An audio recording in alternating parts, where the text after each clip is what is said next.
ನಮಸ್ಕಾರ ಪ್ರೀತಿಯ ವೀಕ್ಷಕರೆಲ್ಲರಿಗೂ ಇವತ್ತಿನ ಕಾರ್ಯಕ್ರಮಕ್ಕೆ ಆತ್ಮೀಯ ಸ್ವಾಗತ ಹೇಳ್ತಾ ಇರೋದು ನಾನು ಅನುಷಾ. ಇನ್ನೂ ಕೂಡ ನೀವು ಅಕ್ಷಯ ವೃಕ್ಷವನ್ನು ಬರ್ಮಾಡ್ಕೊಂಡಿಲ್ಲ ಅಂತಂದರೆ ಸ್ಕ್ರೀನ್ ಮೇಲೆ ನಿಮಗೆ ಫೋನ್ ನಂಬರ್ಸ್ ಬರ್ತಾ ಇದೆ. ಜೀವನದಲ್ಲಿ ನಮಗೆ ಕಷ್ಟಗಳು ತೊಂದರೆಗಳು ಬರ್ತಾ ಇದೆ, ಏನೆಲ್ಲ ಪರಿಹಾರ ಮಾಡ್ಕೊಂಡಿದ್ದೀವಿ, ಸಕ್ಸಸ್ ಅನ್ನೋಂಥದ್ದೇ ಕಾಣ್ತಾ ಇಲ್ಲ ಅಂತಂದರೆ ಖಂಡಿತ ಚಿಂತೆ ಮಾಡಬೇಡಿ. ಅಕ್ಷಯ ವೃಕ್ಷವನ್ನು ಬರ್ಮಾಡ್ಕೊಳ್ಳಿ. ನಿಮಗೆ ಸಮಸ್ಯೆಗಳು ಅನ್ನೋವಂಥದ್ದು ಖಂಡಿತವಾಗ್ಲೂ ಇರೋದಿಲ್ಲ, ಫುಲ್ ಸ್ಟಾಪ್ ಹಾಕಬಹುದು. ಇನ್ನು ಇವತ್ತಿನ ಕಾರ್ಯಕ್ರಮದಲ್ಲಿ ನಮಗೆ ಅನೇಕ ವಿಚಾರಗಳು ಪ್ರತಿನಿತ್ಯ ಕೂಡ ಒಂದು ರೀತಿಯಾಗಿರುವಂಥ ವೇದ ಶಾಸ್ತ್ರಗಳಾಗಿರ್ಬೋದು, ಪುರಾಣದ ಕಥೆಗಳು, ವಾಸ್ತು ಬಗ್ಗೆ, ಇನ್ನು ಜ್ಯೋತಿಷದ ಕುರಿತಾಗಿ ಪ್ರಶ್ನೆ ಕೇಳಬಹುದು, ಅಥವಾ ಯಾವುದೇ ರೀತಿಯಾಗಿರುವಂಥ ಸಮಸ್ಯೆ ಇದೆ ಅದಕ್ಕೆ ಸಡನ್ನಾಗಿ ಒಂದು ರೆಮಿಡಿ ಕೊಡಿ ಅಂತಂದರೆ ರೆಮಿಡೀಸ್ನ ತಿಳಿಸ್ಕೊಡೋದಕ್ಕೋಸ್ಕರನೇ ನಮ್ಮ ಜೊತೆಯಲ್ಲಿ ಇವತ್ತು ಕೂಡ ಇದ್ದಾರೆ ಅಥರ್ವ ಸಿದ್ಧ ಪುರುಷರಾಗಿರುವಂಥ ಡಾಕ್ಟರ್ ವಿಷ್ಣುದತ್ತ ಗುರುಜಿಯವರು. ಗುರುಗಳನ್ನ ನಿಮ್ಮೆಲ್ಲರ ಪರವಾಗಿ ಇವತ್ತಿನ ಕಾರ್ಯಕ್ರಮಕ್ಕೆ ಬರ್ಮಾಡ್ಕೊಳ್ತೀನಿ. ನಮಸ್ತೆ ಗುರುಗಳೇ, ಕಾರ್ಯಕ್ರಮಕ್ಕೆ ಭಕ್ತಿಯ ಸ್ವಾಗತ. ಗುರುಗಳೇ, ಇವತ್ತಿನ ಪ್ರಶ್ನೆ ಏನು ಅಂತಂದರೆ, ಇದು ಒಂದ್ಸರಿ ತುಂಬ ಜನಕ್ಕೆ ಅನಿಸಿರುತ್ತೆ, ಮುಂಚೆ ಎಲ್ಲ ಚೆನ್ನಾಗಿದ್ವಿ, ನಮ್ಮ ಹತ್ರ ಎಲ್ಲ ಇತ್ತು, ಮನೆ ಇತ್ತು, ಕಾರ್ ಇತ್ತು, ಬಂಗ್ಲೆ ಇತ್ತು, ಅಥವಾ ಕೈಯಲ್ಲಿ ಕೆಲಸ ಇತ್ತು, ಬಟ್ ಈಗಿನ ಪರಿಸ್ಥಿತಿನಲ್ಲಿ ನಾವು ಎಲ್ಲ ಕಳ್ಕೊಂಡ್ಬಿಟ್ಟಿದ್ದೀವಿ ಅಂತ. ಈಗ ಕಳ್ಕೊಂಡಿರೋದನ್ನ ಪಡ್ಕೊಳ್ಳೋದಕ್ಕೆ ಏನಾದರೂ ಮಾಡಬಹುದಾ? ಈಗ ಎಲ್ಲೋ ಒಂದು ಕಡೆ ಸ್ವಂತ ಮನೇಲಿ ಇರ್ತಾರೆ, ನೋಡಿದ್ರೆ ಅವರು ಬಾಡಿಗೆ ಮನೆಗೆ ಹೋಗಿರ್ತಾರೆ, ಭೋಗ್ಯದ ಮನೆ, ಬಾಡಿಗೆ ಮನೆ, ಈ ರೀತಿ ಡೌನ್ಫಾಲ್ ಆಗಿರ್ತಾರೆ ಅಂತ ಹೇಳ್ಬೋದು. ಮತ್ತೆ ಬ್ಯಾಕ್ ಟು ಸ್ವಂತ ಮನೆಗೆ ಹೋಗುವಂಥದ್ದು, ಅಥವಾ ಕಳ್ಕೊಂಡಿರೋ ವಸ್ತುಗಳ ಮನುಷ್ಯ ಆಗಿರ್ಬೋದು ಅಥವಾ ಕೆಲಸ ಆಗಿರ್ಬೋದು, ಇದನ್ನು ಹಿಂದೆ ಪಡ್ಕೊಳ್ಬೇಕು ಅಂತಂದರೆ ಏನು ಮಾಡಬೇಕಾಗತ್ತೆ? ಓಂ ವಿಶ್ವಸ್ಮೈ ನಮಃ. ಪ್ರೀತಿಯ ಬಂಧುಗಳೇ, ಯಾರ್ಯಾರು ಏನೇನು ಕಳ್ಕೊಂಡಿರ್ತಾರೋ ಜೀವನದಲ್ಲಿ, ಪಾಪ ವ್ಯಕ್ತಿಯಿಂದ ಹಿಡಿದು ವಸ್ತುಗಳಿಂದ ಹಿಡಿದು ಯಾವುದೇ ನೀವು ವಸ್ತುಗಳನ್ನ, ಮನೆ ಕಳ್ಕೊಂಡಿದ್ದೀರಿ, ವಾಹನ ಕಳೆದುಕೊಂಡಿದ್ದೀರಿ, ವ್ಯಕ್ತಿಗಳನ್ನ ಕಳ್ಕೊಂಡಿದ್ದೀರಿ, ಹಣ ಕಳ್ಕೊಂಡಿದ್ದೀರಿ, ಒಂದಾದ್ಮೇಲೆ ಒಂದರಂತೆ ನಾವು ಪಡೆದುಕೊಳ್ಬೇಕಾದ್ರೆ ಇದು ಗತಕಾಲದಿಂದ ನಡೆದಿದೆ ಕೂಡ. ಇಲ್ಲಿ ಪಾಂಡವರು ರಾಜ್ಯವನ್ನು ಕಳ್ಕೊಂಡಿದ್ದರು. ಯಾವ ಪಾಂಡವರು ರಾಜ್ಯವನ್ನು ಕಳೆದುಕೊಂಡಿದ್ದರೋ ಅದೇ ಪಾಂಡವರು ಮತ್ತೆ ರಾಜ್ಯವನ್ನು ಪಡೆದುಕೊಂಡ್ರು ಅನ್ನೋದು ಕೂಡ ನಮಗೆ ಗೊತ್ತಿರಬೇಕು. ಆದರೆ ಆ ಕಷ್ಟಗಳನ್ನು ಅನುಭವಿಸಬೇಕು ಅಂತ ಇರುತ್ತೆ. ಅದಕ್ಕಾಗಿ ಅವರು ವನವಾಸವನ್ನು ಅನುಭವಿಸಿದ್ರು. ಕೃಷ್ಣ ಅವರ ಜೊತೆಗಿದ್ದರೂ ಕೂಡ ರೂಲ್ ಎಲ್ರಿಗೂ ಅಪ್ಲೈ ಆಗುತ್ತೆ ಅನ್ನೋದನ್ನು ತೋರಿಸ್ಕೊಡುತ್ತೆ ಇಲ್ಲಿ. ಅಂದ್ರೆ ಅದು ಬ್ಯಾಡ್ ಟೈಮ್ ಅಂತ ಕನ್ಸಿಡರ್ ಮಾಡಬಹುದಾ ಗುರುಗಳು? ಬ್ಯಾಡ್ ಟೈಮ್ ಅಲ್ಲ, ಪ್ರಾರಬ್ಧ ಕರ್ಮ ರೂಲ್ ಕೆಳಗಡೆ ಬರುವಂಥದ್ದು ಎಲ್ರಿಗೂ ಅಪ್ಲೈ ಆಗುತ್ತೆ. ಅದು ಮಿನಿಸ್ಟರ್ ಆಗಿರಲಿ, ಕೃಷ್ಣ ಮಿನಿಸ್ಟರ್ ಅನ್ಕೊಳ್ಳೋಣ, ಮಿನಿಸ್ಟರ್ ಇದ್ರೂ ಕೂಡ ಇವ್ರು ಅನುಭವಿಸ್ಬೇಕು ಅಂತ. ಅಲ್ಲಿ ಯಾರೂ ಕೂಡ ಪದಚ್ಯುತಿ ತರೋಗಿಲ್ಲ, ಅದಕ್ಕೆ ಮೋಸ ಮಾಡೋಗಿಲ್ಲ. ಎಲ್ಲೋ ಒಂದು ಕಡೆ ಹುನ್ನಾರ ಮಾಡಿ ನೀವು ನಮಗೆ ಇಂಪ್ಲುಯೆನ್ಸ್ ಮಾಡಿ ಕೊಡಿ ಅಂತ ಹೇಳಂಗಿಲ್ಲ. ಇಲ್ಲಿ ಅನುಭವಿಸಿಯೇ ತೀರಬೇಕು ಅನ್ಲಿಕ್ಕೆ ನಮ್ಮ ಮುಂದೆ ಕಾಣ್ತಕ್ಕಂತಹದ್ದು. ನಮ್ಮ ರಾಜ್ಯದ ಮುಖ್ಯಮಂತ್ರಿ ಯಡಿಯೂರಪ್ಪ ಪದವಿಲಿದ್ದಾಗಲೇ ಹೇಗೆ ಕಾರಾಗೃಹಕ್ಕೆ ಹೋದ್ರು ನೋಡಿ, ಇವೆಲ್ಲ ನಮ್ಮ ಕಣ್ಣ ಮುಂದೆ ಕಾಣಿಸುತ್ತವೆ. ಅದಕ್ಕೆ ರೂಲ್ ಕೆಳಗಡೆ ಬರ್ತಕ್ಕಂಥದ್ದು, ಅವರು ಶಾಸನ ಮಾಡುವಂಥವ್ರು, ಅವರು ಹೀಗೆ ಮಾಡಬೇಕು ಅಂತಕ್ಕಂಥದ್ದು.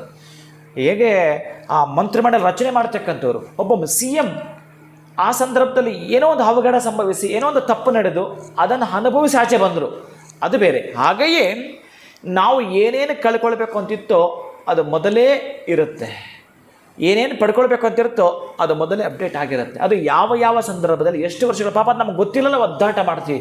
ನನ್ನ ಹತ್ರ ಬಂದವರು ಹೇಳ್ತಾರೆ, ಗುರುಗಳೇ ನಂದು ಬಹಳ ಆಸ್ತಿ ಇತ್ತು, ಕಳ್ಕೊಂಡ್ಬಿಟ್ಟೆ, 8 ಸೈಟ್ ಇತ್ತು, ಎಲ್ಲ ಹೋಗ್ಬಿಡ್ತು, ಕಾರ್ 3-4 ಇತ್ತು, ಎಲ್ಲ ಹೋಯ್ತು ಗುರುಗಳೇ, ಬಹಳ ಅಂದರೆ ಬಹಳ. ಇವತ್ತು ನನ್ನ ಪರಿಸ್ಥಿತಿ ಹೇಳ್ತೀರೋದು, ಅನುಭವಿಸ್ಬೇಕು ಇದನ್ನು. ಅಂದರೆ ನಿನ್ನ ದರ್ಪದ ದಿನಗಳು ಹೇಗಿದ್ದುವೋ, ನಿನ್ನ ದಾರುಣದ ದಿನಗಳು ಹೇಗಿದೆ ಅನ್ನೋದನ್ನು ಗೊತ್ತುಪಡಿಸ್ಲಿಕ್ಕೆ ಇದು ಬರ್ತಾ ಇದೆ. ಅಲ್ಲಿ ಎಚ್ಚೆತ್ಕೋಬೇಕಾಗತ್ತೆ. ಅಂತಹದ್ದನ್ನು ಪಡೆದುಕೊಳ್ಳಬೇಕಾದರೆ ಏನು ಪಾಂಡವರು ಇದನ್ನು ಮಾಡಿದ್ರೋ, ಹೇಗೆ ಮಾಡಿದ್ರೋ, ನಾವುಗಳು ಕೂಡ ಅಷ್ಟೇ.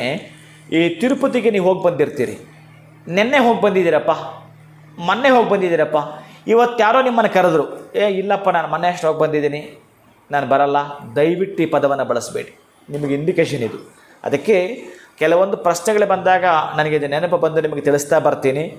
ಯಾರಾದರೂ ಕೂಡ ಒಂದು ಕ್ಷೇತ್ರಕ್ಕೆ 2 ಬಾರಿ ಹೋಗುವ ಅವಕಾಶ ಸಿಕ್ಕಿತು ಅಂತಂದರೆ ಮತ್ತು ನೀವು ಕಳ್ಕೊಂಡಿರತಕ್ಕಂತಹದ್ದನ್ನು ಪಡೆದುಕೊಂಡೇ ತೀರ್ತೀರಿ. ನಾನು ಹೋಗಿ ಬಂದಿದ್ದೀನಿ, ನನಗೆ ಅಲ್ಲಿ ಮತ್ತೆ ನನಗೆ ಸಾಕಾಗಿತ್ತು, ನಾನು ಬರಲ್ಲ, ಮತ್ತು ಅದು ಮತ್ತು ನೋಡೋಕ್ಕಾಗಲ್ಲ, ಬೇಸರ, ಇನ್ನೊಂದೇನೋ ನೀವು ಎವಿಡೆನ್ಸ್ ಕೊಟ್ಟು ನೆಪ ಹೊಡ್ಬಿಟ್ಟು ಸುಮ್ಮನೆ ಆಗಬೇಡಿ. ಯಾರಾದರೂ ತಿರುಪತಿ ಕರೆದ್ರೋ, ಧರ್ಮಸ್ಥಳಕ್ಕೆ ಕರೆದ್ರೋ, ಹೊರನಾಡಿಗೆ ಕರೆದ್ರೋ, ಹೋಗಿ ಬಂದಿದ್ದೀರಿ ನೀವು ಒಂದು ವಾರದಿಂದೆ, ಯಾರು ನಿಮ್ಮ ಮಿತ್ರರು ಕರೆದ್ರು, ಇದು ನಿಮ್ಮ ಇಂಡಿಕೇಶನ್. ನೀವು ಕಳೆದುಕೊಂಡದ್ದನ್ನು ಪಡೆದುಕೊಂಡೇ ತೀರ್ತೀರಿ, ಬರೆದಿಟ್ಕೊಳ್ಳಿ. ಪಾಂಡವರು ಇದನ್ನೇ ಮಾಡಿದ್ದು. ಏನೇನು ಕಳ್ಕೊಂಡಿದ್ರೋ ಅವರನ್ನು ಪಡೆದುಕೊಳ್ಳಲಿಕ್ಕೆ ಏನೆಲ್ಲ ಕೂಡ ನಡೀತು ಅಂತಂದರೆ ಈಗಲೂ ಕೂಡ ನಿಮಗೆ ಆ ಪಾಂಡವರ ಬತ್ತಿ ಅಂತ ಸಿಗುತ್ತೆ. ಹೇಗೆ ನಾವು ದೀಪಕ್ಕೆ ಬಳಸಬೇಕಾದ್ರೆ ಬತ್ತಿಗಳು ಸಿಗ್ತವೆ, ಹಾಗೆ ಪಾಂಡವ ಬತ್ತಿ ಅಂತ ಸಿಗುತ್ತೆ. ಆ ಬತ್ತಿಯನ್ನು ಸಾಯಂಕಾಲ ಮನೆಯಲ್ಲಿ ಎಳ್ಳೆಣ್ಣೆಯನ್ನು ಹಾಕಿ ಅಥವಾ ತುಪ್ಪವನ್ನು ಹಾಕಿ ನೀವು ಬೆಳಗುತ್ತೀರಾ ಅಂತಂದರೆ ಬಹುಶಃ ನೀವು ಏನು ಕಳ್ಕೊಂಡಿದ್ರು ಬರೆದಿಟ್ಕೊಳ್ಳಿ, ಮರಳು ಪಡ್ಕೊಂಡೇ ತೀರ್ತೀರಿ. ಹಾಗೆಯೇ ತೀರ್ತಕ್ಕಂತಹದ್ದು. ಪ್ರತಿನಿತ್ಯವೂ ಕೂಡ ನಾನು ಕಳ್ಕೊಂಡಿರೋದನ್ನ ಪಡ್ಕೊಳ್ಬೇಕು ಅನ್ನೋದಾದರೆ ಶ್ರೀನಿವಾಸನ ಗದ್ಯವನ್ನು ಪಾರಾಯಣ ಮಾಡಬೇಕು. ಶ್ರೀನಿವಾಸನ ಗದ್ಯ ಅಂತ ಹೇಳಿದ್ರೆ ಬಂದ್ಬಿಡುತ್ತೆ ಅದು. ಅದನ್ನು ನಿಧಾನಕ್ಕೆ ಓದಿ ಅಥವಾ ಕೇಳುವಂಥದ್ದನ್ನು ಕೂಡ ನೀವು ತಿರುಪತಿಗೆ ಹೋಗಿದ್ದರೆ ಬಹುಶಃ ಅಲ್ಲಿ ನೀವೆಲ್ಲಿ ಕುಳಿತುಕೊಂಡು ಕೇಳಿಸ್ತಾನೆ ಇರುತ್ತೆ. ಶ್ರೀಮದಖಿಲ ಮಹೇ ಮಂಡಲ ಮಂಡಲ ಮಂಡಲ ಧರಣೇಧರ ಮಂಡಲ ಕಂಡಲಸ್ಯ ನಿಖಿಲ ಸುರಾಸರ ವಂದಿತ ವರಾಹ ಕ್ಷೇತ್ರ ವಿಭೂಷಣಸ್ಯ ಶೇಷಾಚಲ ಸಿಂಹಾಚಲ ಗರುಡಾಚಲ ವೆಂಕಟಾಚಲ ಹಿಂಗೆ ಬರ್ತಾನೆ ಇರುತ್ತೆ ಅದು. ಇದು ಶ್ರೀನಿವಾಸನ ಗದ್ಯ. ಇದನ್ನು ನೀವೇನಾದರೂ ಈಗ ನಾನು ಹೇಳಲಿಕ್ಕೆ ಹೊರಟು ನನಗೆ ಬಹುಶಃ 10 ನಿಮಿಷ ಹತ್ರ ಬೇಕು, ಕರೆಕ್ಟಾಗಿ ಅದನ್ನು ಕೇಳಿಸ್ಕೊಳ್ತೀರಾ ಅಂತಂದರೆ ಇದು ಶ್ರೀನಿವಾಸನ ಗದ್ಯ. ಇದನ್ನು ಪ್ರತಿನಿತ್ಯ ಕೇಳ್ತಾ ಬನ್ನಿ, ನಾನು ಕಳ್ಕೊಂಡಿದ್ದನ್ನು ಪಡೆದುಕೊಂಡೇ ತೀರಬೇಕು. ಅಥವಾ ನಾನು ಇನ್ನೂ ಶೀಘ್ರವಾಗಿ ಕೆಲವೆಲ್ಲ ಇದೆ, ಗತಂ ನಷ್ಟಂನ ಲಭ್ಯತೆ, ಕಾರ್ತವೀರ್ಯಾರ್ಜುನ ಹೋಮವನ್ನು ಮಾಡಿಸ್ಕೊಳ್ತಕ್ಕಂಥದ್ದು. ಇಲ್ಲಿ ಆಪ್ಷನ್ ಇಲ್ಲ, ನಿಮಗೆ ಪಡೆದುಕೊಂಡೇ ತೀರುತ್ತೀರಿ. ಆ ಬತ್ತಿಯಿಂದ ದೀಪಗಳು ಬೆಳಗ್ತಕ್ಕಂತಹದ್ದು ನಿಮಗೆ ನಮಗೆ ಅಷ್ಟು ಶಕ್ತಿ ಇಲ್ಲ ಗುರುಗಳ, ಅದಾಯಿತು. ಅಥವಾ ಶ್ರೀನಿವಾಸನ ಗದ್ಯ ಕೇಳೋದಾಯಿತು, ಅಥವಾ ಕಾರ್ತವೀರ್ಯಾರ್ಜುನ ಯಜ್ಞವನ್ನು ಮಾಡೋದಾಗಿರಬಹುದು. ಏನೇನು ಕಳ್ಕೊಂಡಿದ್ದೀರಿ ಪಡೆದುಕೊಂಡು ತೀರ್ತೀರಿ ಈ 3 ಚಮತ್ಕಾರಗಳು ತಾವು ಮಾಡೋದ್ರಿಂದ. ಖಂಡಿತ ಗುರುಗಳು, ಎಲ್ಲೋ ಒಂದು ಕಡೆ 3 ಆಪ್ಷನ್ಸ್ ಕೊಟ್ಬಿಟ್ಟಿದ್ದಾರೆ ಅವ್ರಿಗೆ. ಯಾವ್ದು ಸಾಧ್ಯನೋ ಅವ್ರು ಅದನ್ನು ಮಾಡ್ಕೊಳ್ಬಹುದು, ಅವ್ರು ಕಳ್ಕೊಂಡಿರೋದನ್ನ ಪಡ್ಕೊಳ್ಳೋದಕ್ಕೆ ಸಹಾಯ ಆಗುತ್ತೆ. ಉತ್ತಮವಾಗಿರುವಂಥ ವಿಚಾರ ಎಂದಿನಂತ ತಿಳಿಸ್ಕೊಟ್ಟಿದ್ದೀರಾ. ಧನ್ಯವಾದಗಳು ಗುರುಗಳೇ, ತಮಗೆ ನಮಸ್ಕಾರ. ಹರೇ ಶ್ರೀನಿವಾಸ. ನೀವು ಕಳ್ಕೊಂಡಿರುವಂಥದ್ದು ವಸ್ತು ಆಗಿರ್ಬೋದು, ವ್ಯಕ್ತಿ ಆಗಿರ್ಬೋದು, ಮನೆ ಮಠ ಏನಾಗಿದ್ರೂ ಆಗಿರ್ಬೋದು, ಮತ್ತೆ ಅದನ್ನು ಹಿಂಪಡ್ಕೊಳ್ಬೇಕು ಅಂತಂದರೆ ಏನು ಮಾಡಬೇಕು ನೀವು? ಆ 3 ಚಮತ್ಕಾರಗಳನ್ನ ಗುರುಗಳು ತಿಳಿಸ್ಕೊಟ್ಟಿದ್ದಾರೆ. ಚಾಚು ತಪ್ಪದೆ ಇದನ್ನು ಮಾಡಿ ಖಂಡಿತವಾಗ್ಲೂ ನೀವು ಅದನ್ನು ಹಿಂಪಡ್ಕೊಳ್ತೀರಾ ಅಂತ ಹೇಳ್ತಾ ಇವತ್ತಿನ ಕಾರ್ಯಕ್ರಮವನ್ನು ಮುಗಿಸುವಂಥ ಸಮಯ ಆಗಿದೆ. ನಮಸ್ಕಾರ.